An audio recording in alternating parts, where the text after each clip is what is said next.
Mr. O'Neill. Thank you, Madam Chair.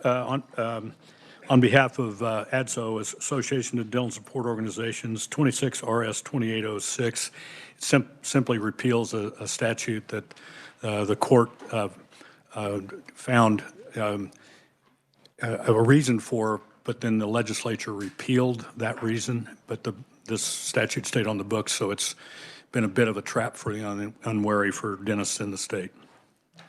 Any objection? Seeing none, thank you. Thank you, Madam Chair. Are there other bill introductions?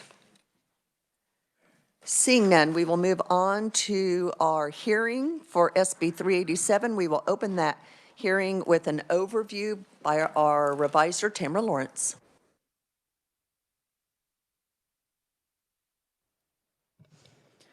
Thank you, Madam Chair, and good morning, committee. Senate Bill 387 would enact a new section of law relating to school lunch programs. This committee received information yesterday about the National School Lunch Program and the community eligibility provision from Heidi with Legislative Post Audit. So I won't rehash any of that. I will just dive right into the contents of this bill.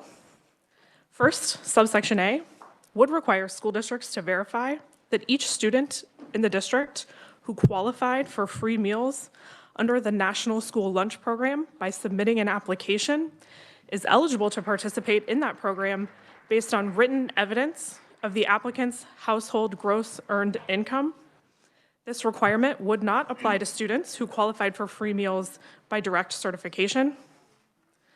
Subsection B, then, would require that after July 1 of this year, no school district, or local education agency could seek or implement authorization to participate in the community eligibility provision provided in federal law unless express approval is provided through an act of the legislature. Subsection C provides that if the legislature is not in session, the Legislative Coordinating Council would be notified and would have to meet within 14 days to approve or deny authorization to participate, or they could refer that authorization request to a legislative committee for review and recommendation. The bill would take effect on July 1 upon publication in the statute book, and I'll be happy to answer questions. Thank you. Questions for the reviser? Seeing none. We will now move to proponent testimony. For today, with the number of conferees we have, we will allow 3 minutes per conferee. We will begin with Senator Doug Shane.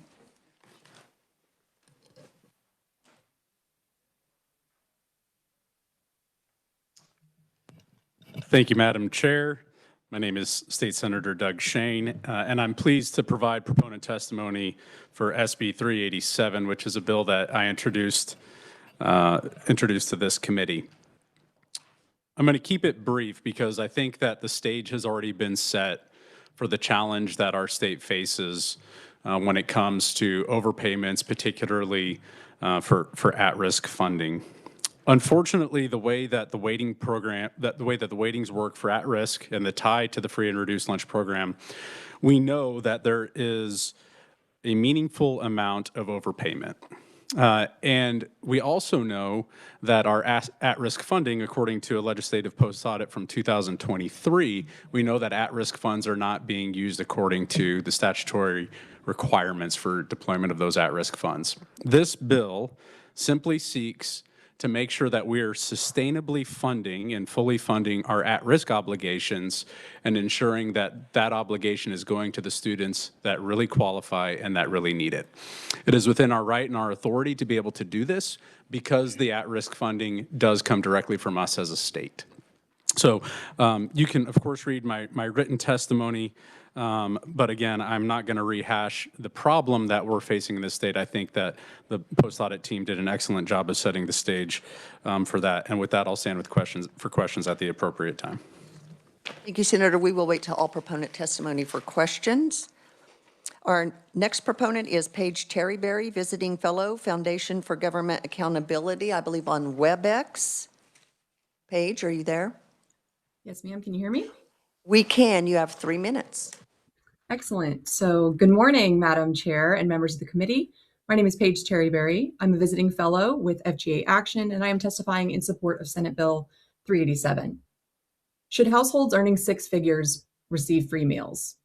The answer is no, but higher income families across the nation and the state of Kansas are getting meals on the taxpayer dime.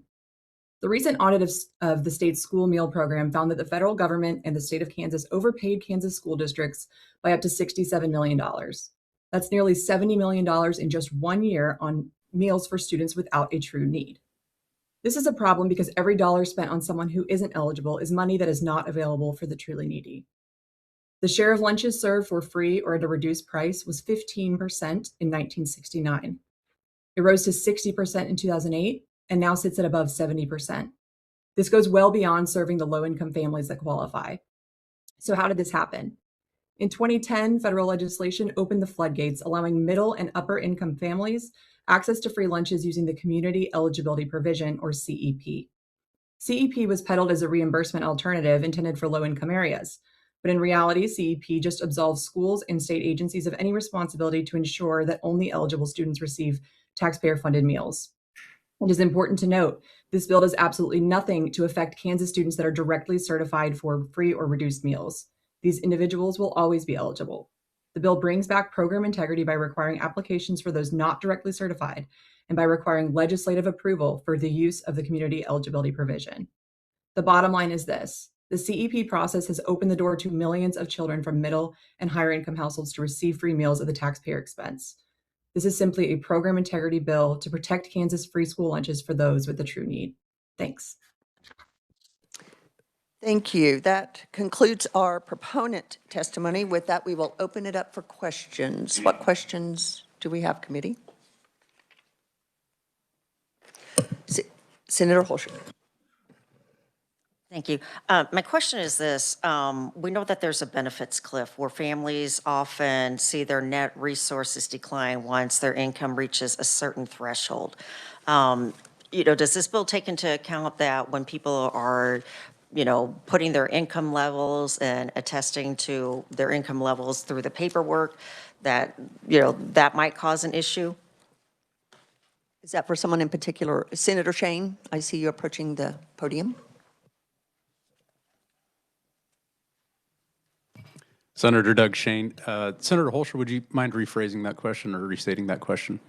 Okay, so when a family fills out the application for the free school meals, through the current practice, which is mandated by federal law, the school district has to accept the self-reporting in terms of the household income. And that helps alleviate what we call the benefits cliff, where families often see their net resources decline once their income reaches a certain threshold. So the resource decline occurs, when you approach a family that is making over 130%. So has that been taken? I'm wondering, because you're asking me back, if that has been taken into consideration with this bill. I guess I'm not familiar with the terminology resource cliff. What I would say is that everybody has available to them methods to verify or demonstrate what their income is, whether that's through a pay stub or other means or mechanisms. And I don't believe that it's an unreasonable ask to be able to provide that written evidence for the purposes of verification of eligibility. Let me ask a follow-up. Is there concern in terms of how this might conflict with the current standards in terms of the verification or what's accepted practice? I believe what you're referring to is the 3% or 3,000 students that is currently the criteria for the free and reduced lunch program through the USDA. Or the National School Lunch Program. What I would say to that is that as I read that federal law, is that sets a minimum. That's the minimum threshold. But even if we wanted to say that's the hard number, we would still be within our right as a state to verify for the purpose of at-risk weighting and at-risk funds, because those are solely our funds. Those aren't federal funds. So there are ways that we can have a conversation around this issue that's directly in the state's interest, even if there is possibly a conflict with the National School Lunch Program. I do believe that a lot of that belief and perception and interpretation is going to be tied to the administration, and I would believe that given the federal efforts to tidy up our supplemental programs and our assistance programs, that there would be an interest in seeing this cleaned up. Yeah, if I may. Follow-up, Senator Holscher. Yeah, thank you. What about potential violations of federal privacy requirements or guidelines? Do you have particular federal privacy guidelines that you believe would be violated? Well, you would be disclosing potentially student or family eligibility information to staff in terms of doing this verification. I think we could certainly look into if there's potentially sensitive documents. Schools are pretty accustomed to handling, in particular FERPA protected records. And so process and procedure could be put in place to ensure that only the correct individuals are viewing sensitive information if that's a concern. I think that is something that would be certainly navigable and wouldn't be of concern. So Senator, if I may follow up on Senator Holscher, if there's a concern about data privacy, how do the schools do up to 3% verification? Wouldn't the same principle apply for data privacy for the ones that they do have to verify for any percentage that we would want to verify? That's correct. And I think maybe later the Department of Education might comment. They probably have a fairly hands-on approach on this 3% verification because my understanding of the process is that at least in Kansas, the Department of Education has a role and assists school districts with that 3% number, but I could be incorrect in that. But I'll allow the agency to maybe speak what that functionally looks like for the school districts. Any other questions for the proponents? Seeing none, thank you. I will also draw the committee's attention to written-only proponent testimony from Tanner Temple, Deputy State Director, Americans for Prosperity. We will move to our neutral testimony. We have one oral neutral and Dr. Frank Harwood, Deputy Commissioner, Kansas State Department of Education. Welcome. 3 minutes, please. Thank you, Madam Chair, members of the committee. My written testimony that I submitted was submitted it with the first one, so it's pretty general. So my oral comments will be more specific to the bill. I realize the bill starts off with notwithstanding any law to the contrary. I just would like to point out 42 USC 1758 B3 DII does specify that districts shall not verify any applications in excess of 3% or 3,000. So it's not a minimum, it is actually a maximum. It goes on to say that you won't go above or below, except for some exceptions for verification and those kinds of cause. So I do believe this bill does conflict specifically with that statement. I also then, on the second part, for the community eligibility programs, 42 USC 1759 AA1 F. Let's see, that's 7 LLAA. That gets I have this down if we need it. Actually says that any local education agency eligible to make the election described, and that would be for CEP, may make that selection. And so our understanding of regulation and guidance is even the State Board of Education and KSDE, who are currently the state education or the state agencies in charge of implementing school lunch, could not stop a local district from beginning a CEP program if they are indeed eligible. And we think that would also apply to the legislature in this regard. So again, I realize it starts off with notwithstanding, but just want to point out that it does seem to be in direct contradiction to federal law that specifically governs the program. The other thing that I would point out, based on hearing more about the intention of the bill having to do with at-risk funding, I think it's important to understand that the at-risk funding free lunch is used as a proxy for at-risk funding. So in 2024, when LPA did their study, there was about 200,000 free lunch students and about 275,000 at-risk students. So there has never been a one-to-one match between free lunch and at-risk. And so free lunch has been used as a way to distribute the funds, but that's not how the funds are spent. They're actually spent on a larger number of students. And so in many ways, I think the formula is working exactly the way it has been intended to work, because this idea that free lunch had some eligibility issues is not new. So with that, be happy to answer any questions. Thank you, Dr. Harwood. And stay put, you are only neutral. So are there questions for Dr. Harwood? Senator Shane.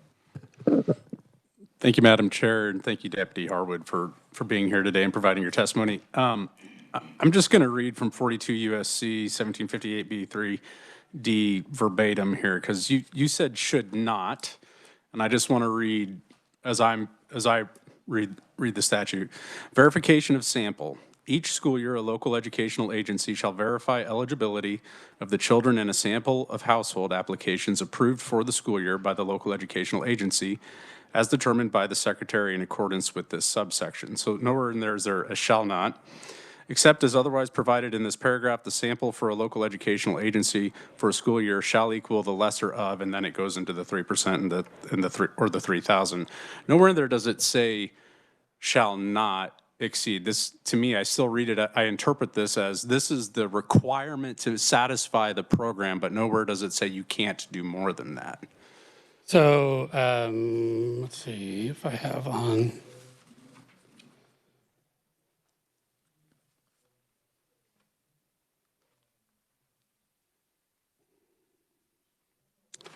Let's see.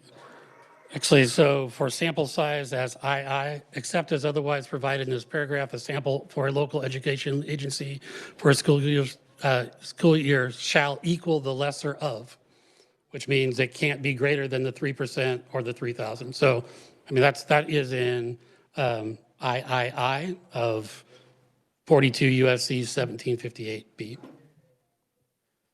Thank you, Madam Chair. I would still contend, I think it's up for interpretation on, is that a prohibition or setting a minimum standard, right? And I do think it's something that is worth discussing. So our guidance from USDA is that it is. Dr. Harwood. Yeah, sorry. Our guidance from USDA is that it is sets a ceiling on what it can be, and that we've actually reached out and said if this bill passes, it would go to USDA's legal counsel to see if we were in violation of those of both law and then regulation, which gets a little bit more specific. Senator Shane. Maybe one more clarification.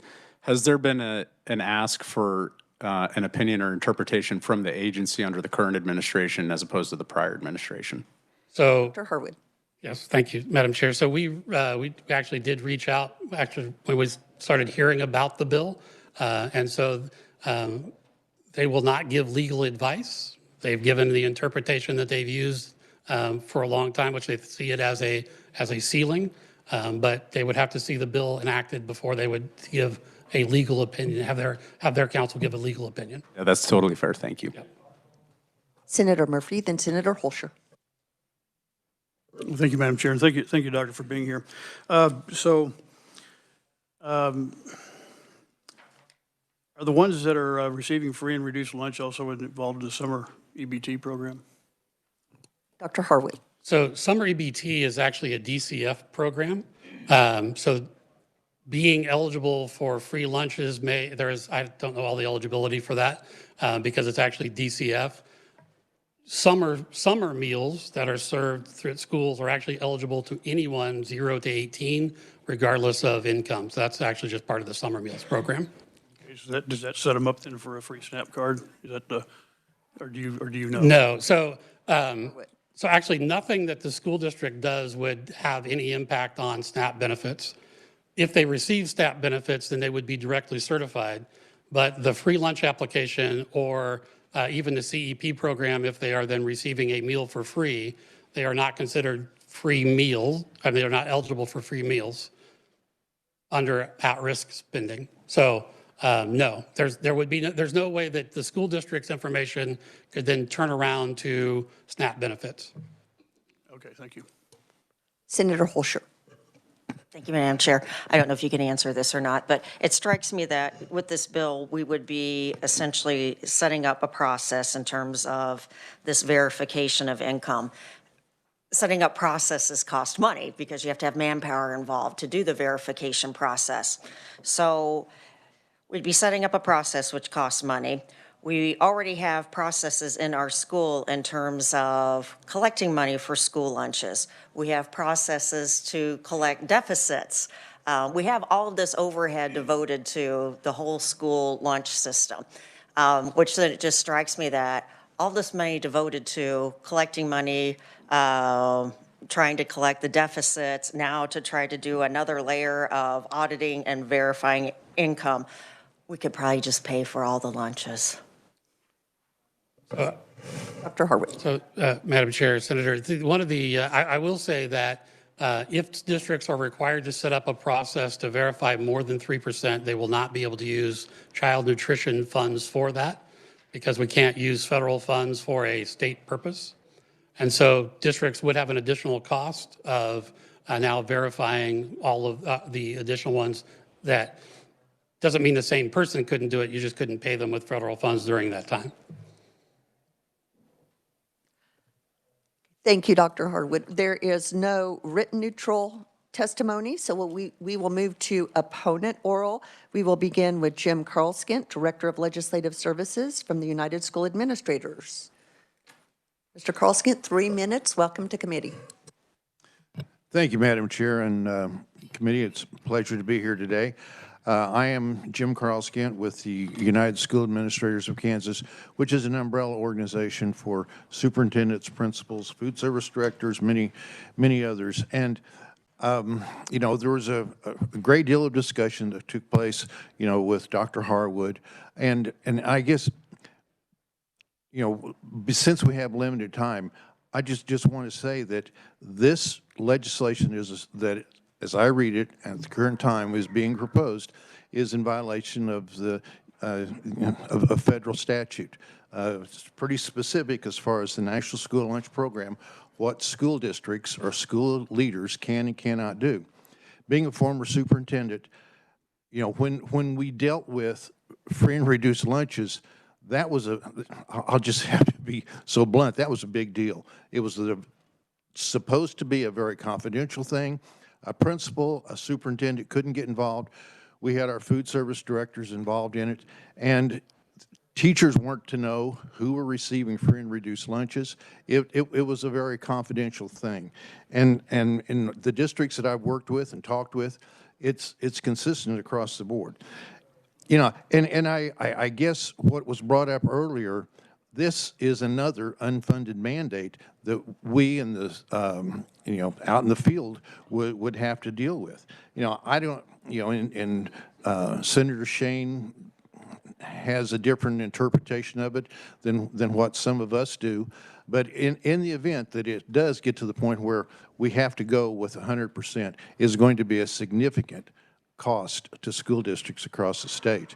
And as Dr. Harwood mentioned, you can't use federal funds, so you're going to have to take out of general fund or other areas within the budget. So I won't prolong the issue because there's several people behind me waiting to speak, but we do oppose it, and I'll stand for question at the appropriate time.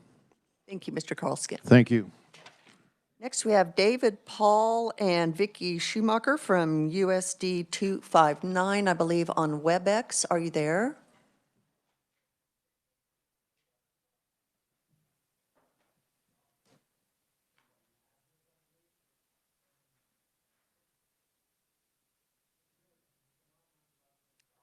David Paul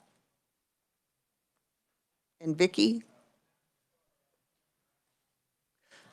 For the sake of time, we will move on and come back. Are you on now? We will move on and come back to you. Oh, I heard a beep. David or Vicki, are you there? Okay, we'll try to get that straightened out and come back to them for their testimony. But we will move on to Haley Cotter, Campaign Director, Kansas Appleseed Center for Law and Justice. Is on WebEx as well. Is Haley with us? Can you hear me okay? We can. 3 minutes, please. Welcome. Chair Erickson and members of the Senate Committee on Government Efficiency. One, I just want to say I appreciate your flexibility in allowing me to be here via WebEx. I hope to be here in person, but I've been under the weather this week. And thank you for the opportunity to submit testimony in opposition to SB 387. This bill limits schools' ability to utilize the community eligibility provision. CEP allows high poverty schools to provide breakfast and lunch at no cost to all students. CEP differs from the free and reduced price meal program because it relies on existing data from programs such as SNAP, TANF, foster care, and homelessness, rather than direct certification and household applications. This data is used to calculate what we call an identified student percentage. That percentage is then applied through a federal formula to determine meal reimbursement, with federal funds covering part of the cost based on a school's level of need. Schools with an identified student percentage of 62.5% or greater receive full funding from the federal government for meals, while schools below that number receive a smaller reimbursement. CEP can be adopted at the individual school building level or at a district level. They can even combine schools and be creative. This gives schools flexibility in how they operate this program. In addition to feeding kids, CEP reduces stigma in the lunchroom and can also eliminate school meal debt. Across Kansas, roughly 60,000 students receive meals through this provision. This includes larger districts like Topeka and Derby, as also smaller districts or more rural areas like Ark City, Burton, Cedarville. I could go on and on. There's also clear opportunity for Kansas to strengthen its use of this option, as participation in this program is lower than other states. The good news here is that Kansas does not have to guess about what works, though. Other states are choosing policies to make school meal programs easier to manage. Arkansas provides free breakfast statewide. States like South Dakota and South Carolina are expanding CEP, so schools have more flexibility to meet student needs. The most practical, efficient approach for Kansas is to preserve tools like CEP and allow local schools to decide what works best for their communities. I respectfully urge you to oppose this bill. Thank you for your time, and I'll stand for questions at the appropriate time. Thank you. Appreciate your testimony. Do we have David Paul and Vicki Schumacher on yet?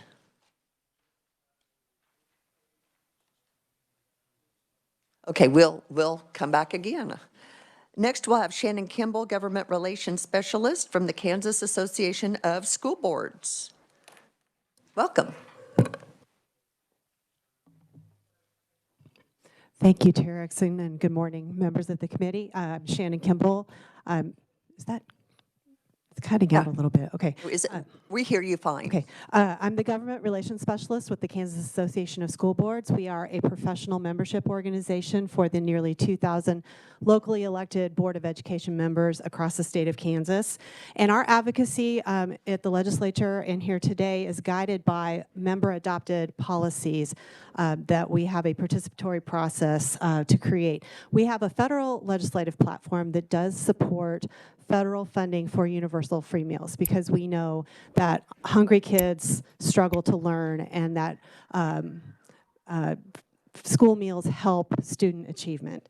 In addition, in our state platform, we have some language that talks about opposing both unfunded mandates and mandates that create conflict between state and federal law and put school districts and school boards in the middle of that in a difficult position. So those positions ground our opposition to this bill today. And I just want to touch briefly on the two big areas. So the clear conflict between state and federal law. I appreciated Dr. Harwood's testimony because I think he very clearly laid out the statutory conflict.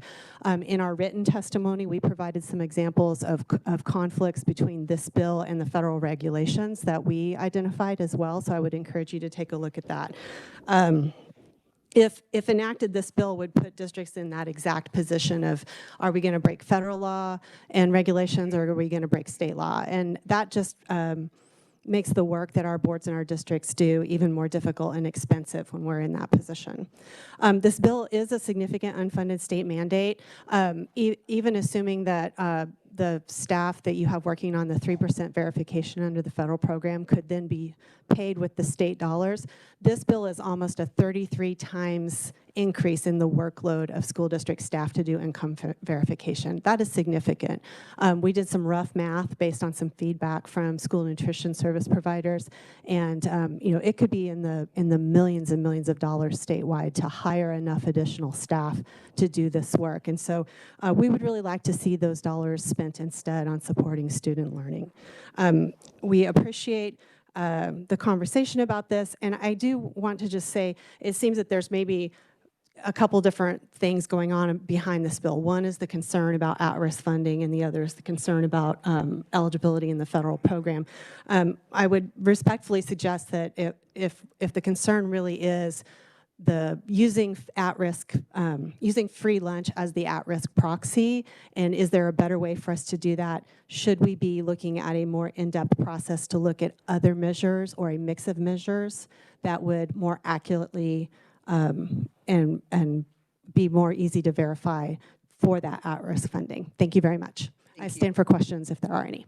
Thank you. Appreciate your testimony. We'll go ahead and move on to Carrie Rinker, Government Relations Lead, American Heart Association. Welcome. Thank you, Chair Erickson. So my name is Carrie Rinker. I'm a region lead for the American Heart Association. I live in Wichita, Kansas. I respectfully stand before you in opposition to SB 387, requiring legislative approval for schools applying for CEP. The proposal would add unnecessary delay and bureaucracy to a federally authorized, evidence-based program that provides children with consistent access to meals at school. CEP already relies on objective federal eligibility criteria and includes built-in accountability and oversight. SB 387 does not promote fiscal responsibility or program integrity. SB 387 instead could slow access to meals and introduce additional state-level administrative costs. The American Heart Association believes a more effective approach is to encourage and support eligible school districts to opt into CEP while requiring reporting on participation. When school districts opt into CEP, they utilize federal funds to provide free, nutritious breakfast and lunch to students. We believe that requiring CEP consideration and reporting helps promote the desired transparency and furthers the conversation about how to feed more students nutritious food, while assessing economic feasibility for school district by school district. CEP provides positive impact for students and families by simplifying access, eliminating cumbersome household meal applications, and returning our federal tax dollars to benefit Kansas families in eligible school districts. This reduces stigma and improves attendance, behavior, and academic outcomes. Despite this, only 13% of eligible schools in Kansas receive free meals through CEP, despite 75% of schools qualifying for the program. Currently, over 350,000 Kansas children may be eligible for free meals through CEP, but their schools have not elected to enroll in this program. In Wichita alone, if they opted in to CEP, thousands more children would gain access to nutritious school meals without creating new costs or approvals. Utilizing available federal funds ensures fiscal responsibility without state spending or any new state appropriation and reduces administrative burden. While school districts are best positioned to determine whether CEP is appropriate, the legislature and public have a stake in ensuring efficiency and reaping the benefit of student health, learning, and family stability while remaining fiscally responsible. And I will hold questions, or I'm available for questions rather, whenever you see fit. Thank you. All right, thank you. We will move to Rabbi Moti Reber, Executive Director, Kansas Interfaith Action. Welcome. Thank you, Madam Chair, members of the committee. This is the first time I've been in front of this committee, so I'll introduce myself. I'm Rabbi Moti Reber. I'm the Executive Director of Kansas Interfaith Action. We're a multi-faith, statewide issue advocacy organization that works on a variety of justice issues, economic and social justice issues. We partner with many of the local mainline judicatories, including the local ELCA Lutheran Church, the UCC, and the United Methodist Church Great Plains Conference. So I'm here to oppose this bill, which I see as a direct counter to the biblical imperative to care for the most vulnerable among us. So on my written testimony, you'll see a number of pertinent quotes that I've brought, of the many hundreds of quotes about caring for the poor that we find in both the Hebrew and the Christian scripture. I'll quote Deuteronomy: "You'll never cease to be poor in the land. Therefore I command you, you shall open wide your hand to your brother, to the needy and the poor in your land." I don't get royalties for saying that, but Maybe I should. And then I'll also point you to a statement from ELCA Advocacy, which says protect school meals and SNAP funding. The first line of the quote that I gave you is, "In a nation of great wealth and resources, no child should ever go hungry." And that's, I would encourage you, childhood hunger has long-time negative effects on a child's development and growth that continue into adulthood. So I'd encourage you to read that. And I also linked to the whole thing. So nearly 1 in 5 Kansas children are food insecure. A hungry child can't learn, can't focus. I'll also point out how poor people who are in this program are. The FPL for a family of 5 is 38.6. 130% of that is 50,284. The average rent is $13.25. Senator Holscher referenced the benefits cliff, so why a family making $35,000 should get, their students should get fed, and somebody making $45,000 or $50,000 doesn't, or has to pay, pay a copay. I think they're both pretty poor. And I think eligibility, the other thing we've talked about, the fiscal note and the unfunded mandate aspect of this, but in general, eligibility investigations are more expensive than the program itself. It would be cheaper to just fund the program than to hire people to certify it. More roadblocks means fewer kids getting fed. This bill, a couple of recommendations, I'd say making free lunch available to everyone, as 8 other states has done, and then Ohio, where I have a colleague, they've raised the eligibility to 180% of FPL, so that's another possibility.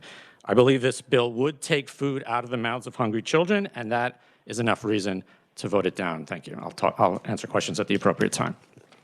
Thank you very much. We will try once again to see if we can get David Paul and Vicki Schumacher from Wichita Public Schools. Were we able to? Yes, can you hear me now? We can hear you now. Yes, wonderful. Thank you for your patience. Yes, you have 3 minutes. Thank you, Madam Chair and members of the committee. I appreciate the opportunity to testify. My name is Vicki Schumacher, and I oversee the financial services and technology operations for Wichita Public Schools, which, as you know, is the largest school district in Wichita. I'm testifying in opposition of this bill as it adds cost, complexity, and risk without improving program efficiency. It duplicates existing controls, and we do believe that it conflicts with current USDA guidelines. It would be a state-specific mandate and not required by the USDA. It's important to understand that we already do abide by the USDA required verification. We do conduct annual verification under strict federal criteria and determine eligibility using the defined income guidelines and compliance standards. We maintain clear documentation, reports, and audit findings, and families selected for verification must respond or benefits are discontinued. It's not optional and it's not informal. It's audited, regulated, and enforced every year.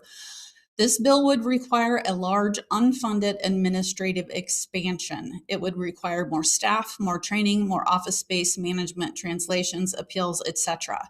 It would require us to work on verification year-round rather than 2 months. It would turn the focus of our office into an auditing firm rather than from feeding children. The source of this bill provides no funding, and students already struggle with enough. We don't want them to be hungry too. Gross income is not a simple metric for many households. Lots of families have variable hours, seasonal employment, multiple jobs, mid-year income changes, and household size changes. Universal income verification increases error rates, processing delays, and application apprehension. When families face repeated documentation requests, confusing income rules, and strict response deadlines, participation declines, even among eligible students. Eligible families drop out not because they are ineligible, but because the process becomes unmanageable. This bill increases compliance liability and data risk without delivering measurable public benefit. Program integrity tools already exist. We are required to do verification annually with targeted follow-ups, for-cause reviews, and state and federal audits. Fraud is defined as intent to deceive. I don't believe deception is the intent. We focus on communication and training, and more families will understand the guidelines and discrepancies can be mitigated. I'd like to share a brief example of our district. We spend about 2 to 2.5 hours processing one verification from start to finish.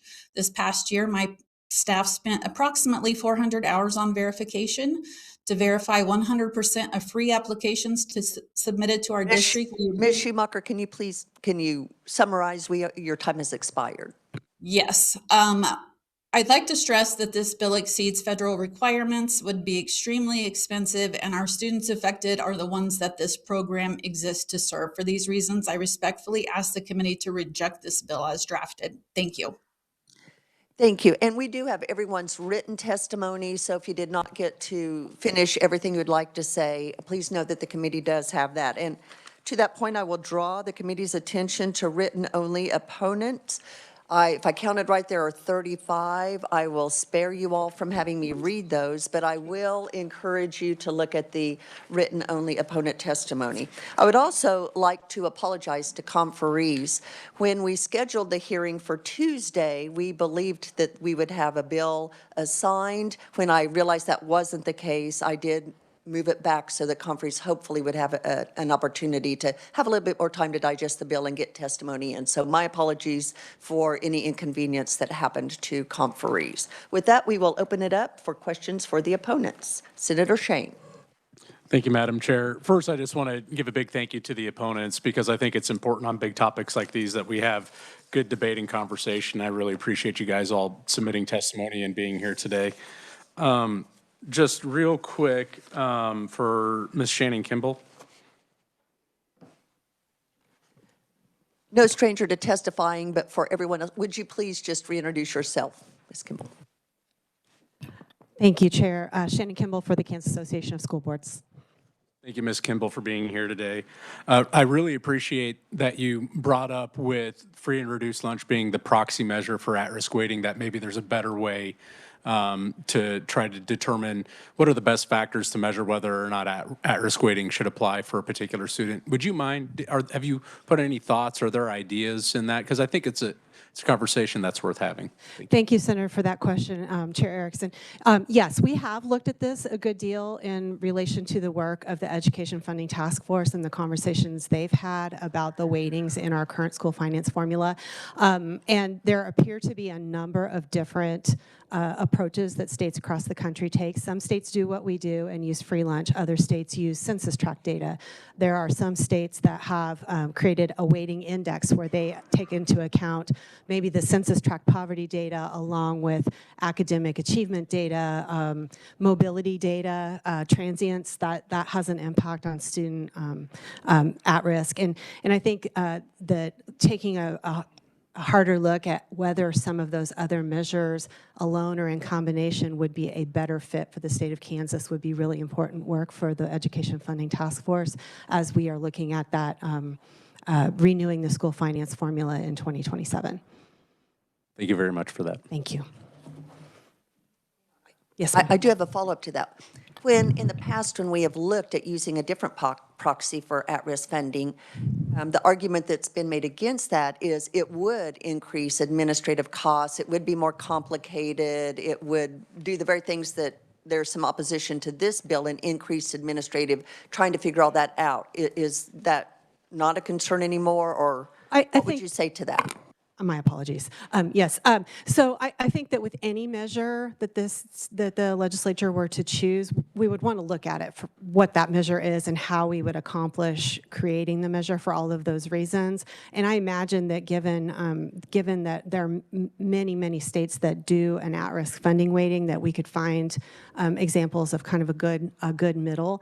Certainly, our legislative platform last year had language in it that addressed this, that we really wanted the state to keep in mind that if we don't use free lunch as the proxy, we're going to have to look at the at-risk weighting and figure out how to do that, because what we saw during COVID, for example, when districts were not getting those applications, the funding for at-risk services decreased. And as I believe one of the conferees mentioned, if we serve more at-risk students than we actually have free lunch students, there's a mismatch. And so figuring out how to administer it effectively while having a closer match between funding and students served, I think is a really great conversation to have in greater detail.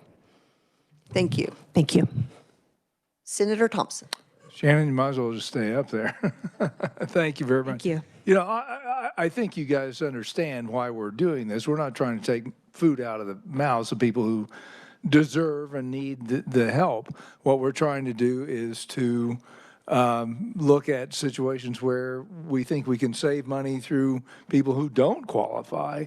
And I think one of the concerns I heard was about the administrative burden that it would create for the schools. But if parents knew what the guidelines were, wouldn't they already self-select and opt out, and realizing they're over the threshold? Wouldn't that reduce the burden? And you're still, all you would be looking at rather would be the students who are on that margin where they don't know. It seems to me like the administrative burden is being overstated. Thank you for that question, Senator. So I think there's two different things going on there. One is eligibility for the free lunch program. And our members have pretty clearly said we think that we should feed all kids with the federal dollars. I'm not sure that, that participation in the free lunch program, because there's a reimbursement, I'm not sure that that is having the budget impact on the state in the lunch in school nutrition that you might think. Where it's having the budget impact that I think you're talking about is in the at-risk funding. I would note that being a free lunch student in Kansas does not by itself qualify you for at-risk services kindergarten through 12th grade. It is a qualifying factor for at-risk preschool funding. That's a whole different conversation. But just because you are a free lunch student, that doesn't mean you're an at-risk student that gets services under the at-risk program. And so it really is that free lunch, it really is completely a proxy that was chosen to try to approximate the need for at-risk services in a district, using the assumption that if you have more kids who are low income, you probably are going to have more kids that need at-risk services. It's not, but it doesn't, the free lunch isn't on the list of reasons to receive services. So that's where the mismatch is. And so increasing administrative burden within the school lunch program and feeding kids to try to solve this other problem, I think there's two different things going on there. So I think we would still have the concern about administrative burden. Okay. One other, if I may, Paul. And with regard to the CEP, I think it's only 13% of the schools that are participating. So there are already school districts, if I heard it correctly from the testimony, that are already determining that's not a program, not a direction they want to go. So I would hesitate to speak in great detail about CEP. It's not, as a sitting school board member, I don't have personal experience with my district participating in that program. I know that there are complications because you have to have a high enough level of students who qualify for that direct certification. So it's not as feasible for every district to participate, depending on what that looks like in your community or in your schools. So I perhaps, if with your permission, would defer that question to somebody who does more work in the CEP area. Maybe Carrie Ranker, I think. Carrie talks. Or I think the Kansas Appleseed. Or Appleseed, yeah, sure. Folks have a lot of knowledge on that. I mean, there's a number of schools, it sounds like that are eligible according to their testimony, but are not, and I'm just curious as why. The KSDE may also have information about that to share. Okay, thank you. Okay. If we could get that, I do want to have an opportunity for Senator Murphy to ask his final question. Senator Murphy. Well, actually, I don't really have a question. Thank you, Chair. I guess what I wanted to kind of lay out a little bit is we're tasked with we take money from our citizens and then we hand it out. We get money from the federal government and we hand it out. And that's not an unlimited supply. And so we got to figure out what to do here. And I guess lots of times when we bring things up, we're trying to find an answer. We're trying to figure that out. And we get opposition, we get proponents, but I guess I would say to all the opponents, rather than just opposing us, come to us with a way to save money and do better and better serve people and save some money. And I'd appreciate that. Thanks. Thank you. Thank you to everyone for being here today and for your testimony. Committee, we will meet Tuesday, and we will plan on working bills next week. So if you have any amendments, please get with Tamara as soon as possible. With that, we are adjourned.